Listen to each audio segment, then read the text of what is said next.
আচ্ছা, ইফতারের জন্য যদি এরকম একটা মুচমুচে নাস্তা পাওয়া যায় তাহলে কে না খুশি হবে। হ্যালো এভরিওয়ান, আসসালামু আলাইকুম। আজকে আমি আপনাদের সাথে একটা মজার মুচমুচে ক্রিমি একটা নাস্তা রেসিপি শেয়ার করব, যেটা আপনারা ইফতারের জন্য অনায়াসে রাখতে পারেন, সবাই খুব বেশি পছন্দ করবে। তো চলুন ভিডিওতে যাওয়া যাক।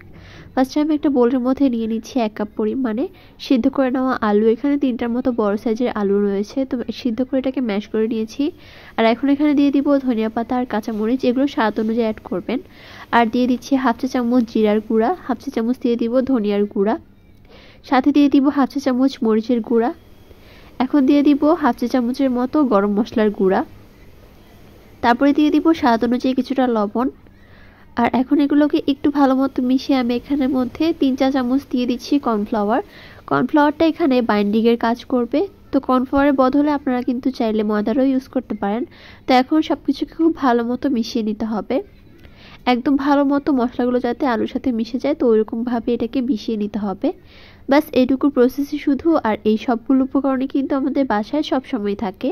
তো দেখতে পাচ্ছেন এটা একদম নিব, মানে সব সাইড দিয়ে সমান করে এরকম লম্বাটে করে নিব, এতে করে নাস্তাগুলো বানাতে আমাদের খুব সুবিধা হবে। তো দেখতে পাচ্ছেন এরকম লম্বাটে করে নিচ্ছি। আর তারপর আমি এগুলোকে কেটে নিব।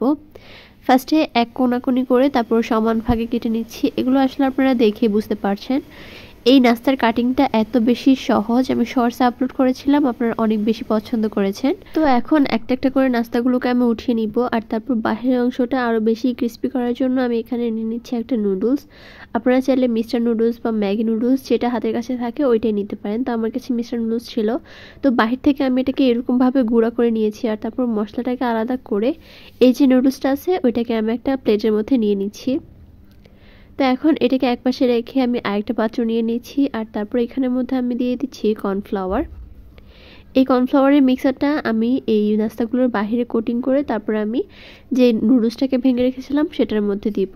তো দেখতে পাচ্ছেন 3 টেবিল চামচের মতো কর্নফ্লাওয়ারের সাথে সামান্য একটু গোলমরিচ আর নুডলসের মশলা দিয়ে দিচ্ছি। আর সাথে আমি কিছুটা পরিমাণে পানি অ্যাড করে একটা পাতলা ব্যাটার তৈরি করে নিব।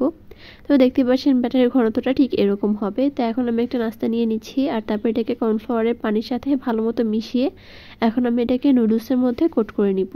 তো দেখতে পাচ্ছেন নাস্তাটা একদম রেডি। আপনাদের সুবিধার্থে আমি আরও একটি দেখিয়ে দিচ্ছি। ফার্স্টে এটাকে কর্নফ্লাওয়ারের পানির সাথে ভালো মতো গুলিয়ে তারপর নুডলসের মধ্যে কোট করে নিলে কিন্তু নাস্তাটা একদম রেডি। আপনারা চাইলে কিন্তু এটাকে ব্রেড ক্রাম্বসের মধ্যেও কোট করে নিতে পারেন, সেক্ষেত্রেও কিন্তু নাস্তাটা অনেক বেশি ক্রিস্পি হবে। তো এখন এগুলোকে আমি ভেজে নিব। তার জন্য চুলায় একটা প্যান বসিয়ে দিচ্ছি। আর তারপর আমি পর্যাপ্ত পরিমাণে তেল দিয়ে তেলটা যখন হালকা গরম হয়ে যাবে একটা একটা করে নাস্তাগুলো দিয়ে দিচ্ছি। এগুলো দেওয়ার পর কিন্তু 2 মিনিট এভাবেই রেখে দিতে হবে, নাড়াচাড়া করা যাবে না। আর তারপরে আমি আস্তে আস্তে একটা একটা করে উল্টিয়ে দিচ্ছি।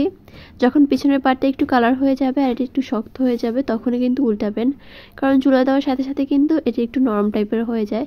তো দেখতে পাচ্ছেন এখন এগুলোকে আমি উল্টিয়ে পাল্টিয়ে লাল লাল করে ভেজে তারপর চুলা থেকে নামিয়ে নিব। এটা ভাজার সময় খুব সুন্দর একটা ঘ্রাণ বের হবে। আর দেখুন এরকম লাল লাল করে ভেজে নিলে কিন্তু খুব সুন্দর ক্রিস্পি হবে এই নাস্তাগুলো।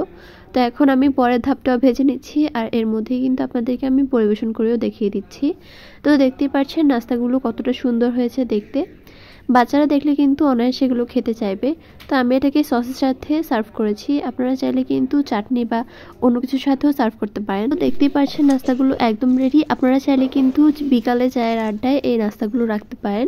আবার এখন যেহেতু রমজান চলছে, তো রমজানে ইফতারের মধ্যেও কিন্তু রাখতে পারেন, সবাই খুব বেশি পছন্দ করবে। তো আমার আজকের ভিডিওটি ছিল এই পর্যন্তই। ভিডিওটি ভালো লাগলে আমার চ্যানেলটি সাবস্ক্রাইব করে পাশেই থাকবেন। পেজ থেকে দেখলে পেজটি ফলো করে দিবেন। আল্লাহ হাফেজ।